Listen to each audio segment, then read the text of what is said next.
This past week, FFG ran a stream showcasing the 2 spotlights from Secrets of Power, Chancellor Palpatine versus Padme Amidala. The live stream to that is linked in the description below. Go check it out. Lots of cool gameplay there. There was also an article released describing all of the contents of the 2 different spotlight decks, minus what's in the booster pack that comes with them because it's a booster pack. You get a lot of information there, plus a cool bunch of pieces of artwork that are available, and our first looks at the actual design of the boxes for the spotlight decks. But beyond all that, there's a handful of stuff that came out of this. There's a lot of cards. They're not all good cards, but we are going to look at a bunch of them that I think are at least interesting characters, interesting designs, or just fun little stuff pieces to look at. So HARK, we are here. It is time for yet another episode of Star Wars Unlimited coverage. This time we're disclosing plots and taking a look at the spotlight decks for Star Wars Unlimited Set 6 Secrets of Power. So right off the bat here, we do have the designs for the spotlight decks. We're not going to worry too much about that. This article has a bunch of different things in it, plus links to all of the cards that are in the spotlight deck, as well as the 2 deck lists. Feel free to stop the video and take a look at this. I'm not really going to go over it. Feel free to stop the video and take a look at this one, the Chancellor Palpatine deck. I'm also not going to just stop here. But in terms of the cards that we're going to take a look at, let's start with Mina Bonteri. Stop This War. 2 cost, command heroism ground units, 2 power, 4 health, separatist official, our first heroism separatist. Restore 1. When defeated, you may disclose 2 command and a heroism. If you do, draw a card. This looks like an uncommon. So this is one of those things that's going to be packed with the Padme deck because Padme's ability works on discarding revealing cards, at least with Mina when she ends up getting eliminated. Although she's a 2 cost, 2/4, which is pretty good stats. We've already seen that with Legends of the Force. Now we're seeing it a little bit with Secrets of Power. When she's defeated, you do get to draw that card if you showcase the cards that combine up to those aspects. I don't know how strong Disclose is going to be because information is always good to have. Things like this where you get to draw a card could be pretty useful, especially since we've seen a lot of other people utilizing draw cards effects to make their decks better than they would otherwise. Next, in a little larger size than I was expecting, we have Bail Organa responding to catastrophe. This is one of the scenes at the end of Revenge of the Sith. 2 cost, cunning heroism ground unit, 2 power, 4 health. Again, a unique character with 2 power and 4 health. Republic official trait. On attack, you may discard a card from your hand. If you do, create a spy token. This is also an uncommon. I'm not going to worry about set numbers. We'll just worry about rarities. This is another really good card to play with Padme. If you run 3 of the card that allows you to draw and then 3 of the bail that allows you to discard to create a spy token, that still allows you to trigger Padme's effects on the different systems that they do generate these benefits for you, which is pretty cool. And as we all know, if a card can do something and get an additional benefit on the board somewhere, it is a better position than just the card by itself. Keep that in mind as we move forward. Next, we have Unveiled Knight, 4 cost, command upgrade. It just has plot, plus 2 power, plus 3 health, a common.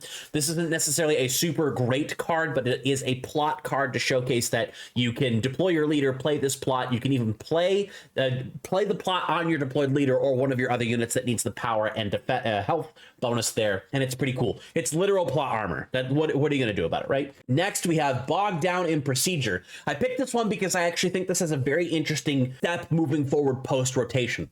So for 3 cost and cunning, you have a law event that says exhaust a unit. That's not very good, but you may disclose a cunning card from your hand. If you do, exhaust another unit. So if you have 2 units that are going to mess you up at the beginning of a turn, you can play Bogged Down in Procedure and disclose a cunning card, especially if you're playing Padme, that allows you to drop that damage once per turn. And then you get to exhaust 2 of your opponent's units, which could potentially lead you to the ability to, at least for the turn, shut down 3 of your opponent's units if one of your opponent's units has 1 damage remaining on their card. As a common, it's pretty good. It's something that will probably do a lot of work in Limited, especially in Draft, when you can start pulling these and be able to exhaust down your opponent's units. You won't be able to use the Padme effect in Draft, but you still have the ability to utilize Bogged Down in Procedure as a whole. I think this is a good card. Is it a competitive card? Maybe, maybe not, but post-rotation, it might actually see some play, as exhausting unit strategies were very heavy in stuff like Spark of Rebellion and Twilight Republic, and not necessarily as much with the rest of the sets. Next, we have a card that I just think is cool. Vice Admiral Rampart on schedule. Love seeing Bad Batch characters. 4-cost command villainy ground units, 3 power, 6 health Imperial official. On attack, you may disclose 2 command and a villainy. If you do, give an experience token to each of up to 2 other units. This is a rare. So Rampart is drop, next turn attack, disclose the cards that you need to disclose, and give experience tokens to your other units. He's just empowering the other troops that are out there. You could use this in a trooper strategy. It's not specifically a trooper strategy, but because I said troop, I wanted to let you know it is possible, not required. Fun card, should be interesting to see some play, especially in limited formats when you don't have as much ability to give your other units experience tokens. But there is this. Next, we have Ahsoka Tano. I learned it from you. A 3-cost command heroism ground unit, 2 power, 5 health, Force, Jedi, and Republic traits. When this unit completes an attack, you may disclose a command and heroism. If you do, you may attack with another unit. This is a Spotlight exclusive card for Padme's deck. I think this is a very good card because she gets to attack and then allow one of your other units to attack. We've seen that be very strong with things like being able to deploy a fleet lieutenant and attack with something else, or the Republic tactical officer and attack with something else, or with Leia's ability to be able to attack with 2 things, Republic assault, stuff like that. Mind you, her power isn't all that strong, but if you buff her with things like her own lightsaber in Constructed or Premiere, or you can do something else that allows you to attack with Ahsoka and then disclose another card to attack with another card, there's a lot of available options for Ahsoka to be able to do some cool stuff.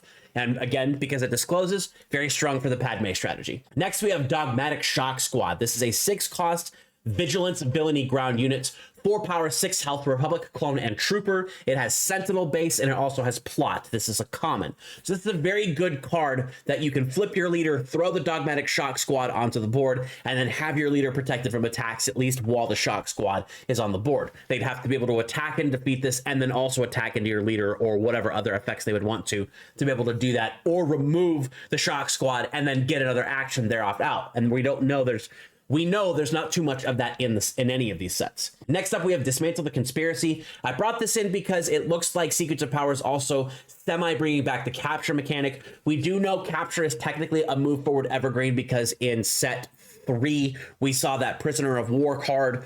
We now have this in A block with Dismantle the Conspiracy. A 6-cost command heroism tactic event. A friendly unit captures any number of enemy non-leader units with a total of 7 or less remaining HP. This is a rare. Basically, you pick 7 health worth of units that are on the board, capture them, put them on your character as an event, and then hope that they stick onto the board for a long time to keep those out of the way. It's basically Cad Bane without it being a unit. We'll see if that ends up being useful or not as useful. Next, we have Dedra Meero, everybody's favorite fascist in Andor. We have a 6-cost command villainy ground unit with verifiable data, 5 power, 5 health Imperial official. She has ambush, which is interesting, and on attack she creates a spy token, and this is an uncommon. So Dedra comes in, hits something for 5, creates a spy token that you can use on the next turn, and does some interesting stuff with that. She is an official, so she'll have synergy with the official stuff that we have in this set. And she's villainy. Hopefully she gets a cool propaganda poster. I would definitely love to see what they do with Dedra. And she's in this set. Next, we have Budget Scheming. Speaking of official support, 2-cost command law event. Give an experience token to each of up to 3 official units. This is a common in SEC. You actually get to see 3 major characters on this thing that I don't think have ever actually technically shared the screen. Not the screen, but like, I don't even know that these 3 have been at the same table, even in a novel or a comic book. But Director Krennic, Moff Tarkin, and Grand Admiral Thrawn, along with the Emperor yelling at all of them. So it could be stuff associated with Stardust and the TIE Defender project. On my recollection, I don't know that this is a thing that has actually happened. It's really cool though, and if you do know it's happened, let me know in the comments below. Next, we have the Cantwell Arrestor Cruiser. This is the thing that Luthen Rail absolutely decimated with his Fondor Hollercraft, which if that is not in this set, oh boy. 7-cost Vigilance Villainy Space Unit, 6 power, 7 health. Imperial Vehicle Capital Ship. When played, you may disclose 2 Vigilance and a Villainy. If you do, exhausted enemy units. That unit cannot ready while this unit is in play. So a big booty ship that takes a couple of attacks to get rid of off the board or some higher cost removal can say, hey, that thing right there, that ain't going nowhere. That's staying exhausted. Get out of here. An uncommon. Next, we have B2 Emo. That's 2 lies. 1 cost heroism ground unit, another droid, 0 power, 4 health, fringe droid traits, restore 1, so it gets to heal your base whenever he attacks into the base. On attack, you may disclose 2 heroisms. If you do, give a unit Sentinel for this phase, an uncommon.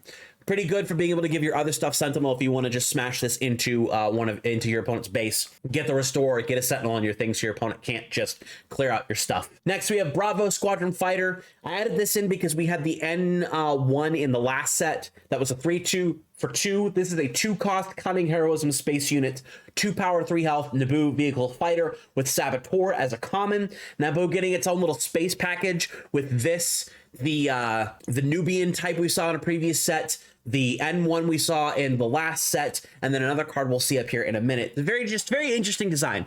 It's not good. It is a Cunning Heroism Space Unit, which might be handy in the future, but it is an even cost, not an odd cost, so Han wouldn't necessarily want to play it. But we have to see if there's potentially another leader coming up that would want to use more of these guys. And if that's the case, I'm actually on board for that. I think that'll be pretty cool. Speaking of Naboo ships, we have the Naboo Royal Starship, which is unique, fit for a queen. 4 cost Command Heroism Space Unit, 2 power, 5 health, Naboo Vehicle Transport traits. Each other leader unit gains Raid 2 and Overwhelm, and this has plot and is a rare. So you have in regular Premiere, you play your leader, you play the Royal Starship, and now your leader has Raid 2 and Overwhelm, so you can crash into something problematic. If you're playing Twin Suns, that's actually an even better thing because it says each friendly leader unit. So if you have 1 leader unit on the board and you flip another one and you play the Naboo Royal Starship, now they both have Raid 2 and Overwhelm, and that's pretty cool. This is actually a very good, much like the bases from set 3, rare bases, a very good design that leans more towards Twin Suns, but actually, in my opinion, not terrible in constructed or even draft. Because Raid 2 and Overwhelm on a leader, that can be pretty devastating. And our last card we're taking a look at here, the main character of Andor, Mon Mothma, Clinging to Hope. 7 cost Command Heroism Ground Unit, 5 power, 8 health, Rebel Official, Restore 3. When played, you may attack with any number of other units, 1 at a time. Even if those units are exhausted, they can't attack bases for these attacks. A rare. Holy crap. So if you have a whole thing that you've attacked out with to your opponent's base, and then you play Mon Mothma, each of those things you've attacked with can now start attacking your opponent's units. If you have Overwhelm, that's really cool. I mean, theoretically, if you have this Naboo Royal Starship on the board and you've got your 2 leaders, you throw your Mon Mothma down in Twin Suns, and all of a sudden your leaders are overwhelming a bunch of stuff. You could also combine this with Commander Cody, who has the ability to give things +1/+1 and Overwhelm, as long as you have 3 or more units on the board, including Cody. There's a lot of cool things that can be done with this Mon Mothma, and I think she is quite good. If you can find a way to cheat her out a little bit earlier, and you do have that full go wide state of your board, that could be really cool. We also do have the spies that are O2s but are Raid 2, so they could technically be 2/2s that would attack into other enemy units. And her herself, when she attacks, she restores 3, which is quite good. I'm actually, fun judge question for anybody out there. If I have a Mon Mothma on the board that's exhausted and I play another Mon Mothma, choose to defeat the new Mon Mothma, and this Mon Mothma is exhausted, is this a unit that can attack as part of that thing? It is another unit compared to what it was, and the one play doesn't fizzle because it's still, we know that's a thing that's happened all the way back to set 1. It would be very interesting to see if this Mon Mothma can continue. If it's the second one is defeated, that's fresh. If this one will be able to attack to get that additional restore 3, it would be expensive. It would probably be dumb, but it would be interesting to see your opponent go, huh. And there you have it, a smattering of interesting things from Secrets of Power. In terms of support for the Padme deck, I actually think there's a lot of really cool stuff in here. Being able to discard cards, we talked about the Senator, we talked about the Nubian ship that we've seen before. We've talked about a couple of the other discard effects, with Disclose making it so that you don't have to discard cards, and especially with that Mina Bonteri being able to draw a card, there is some advantage there you can get with some of the other discard effects that you have. There is something there, I think, for the Padme. I said that for Qui-Gon last set. I still think Qui-Gon is a good leader that somebody just needs to break. Maybe the cards aren't there yet. I could almost guarantee you Qui-Gon at some point in time, maybe post-rotation, will be a force to reckon with, pun fully intended, and somebody just hasn't broken it yet, and I'm not going to be the one to break it because I'm not that smart or competitive. Lots of interesting stuff here. I don't know if it's super strong, but we'll have to figure out exactly what happens when Secrets of Power does drop with these 2 Spotlight decks. And of course, with Limited being a very important portion of competitive, we do have to analyze a couple of these things, and some of these cards that we did see can see some really good Limited play, especially that exhaust effect, the Rampart effect, a couple of other different things that are in there. Some fun stuff in this set so far. I know I'm a little bit down on Secrets of Power as a whole because I'm not expecting there to be too much, especially given the pattern we've seen of the game so far. But who knows? Maybe Secrets of Power can pull something really cool out of its butt and be like, bam, this is the set everybody's waiting for to tell us that Star Wars Limited is here to stay. But that's all we have today. Thank you very much, everybody, for joining me. Appreciate each and every one of you. Like this video. If you could, please comment down below what your favorite preview you've seen so far this week. If you would play Chancellor Palpatine or if you would play Padme Amidala, comment down below which one you would choose there. Subscribe to the Star Wars Limited channel for all of your Star Wars Limited needs. I've been RybackStun. You've been my amazing audience. Thank you very much for joining me today. I appreciate y'all, and I will see you in the stars.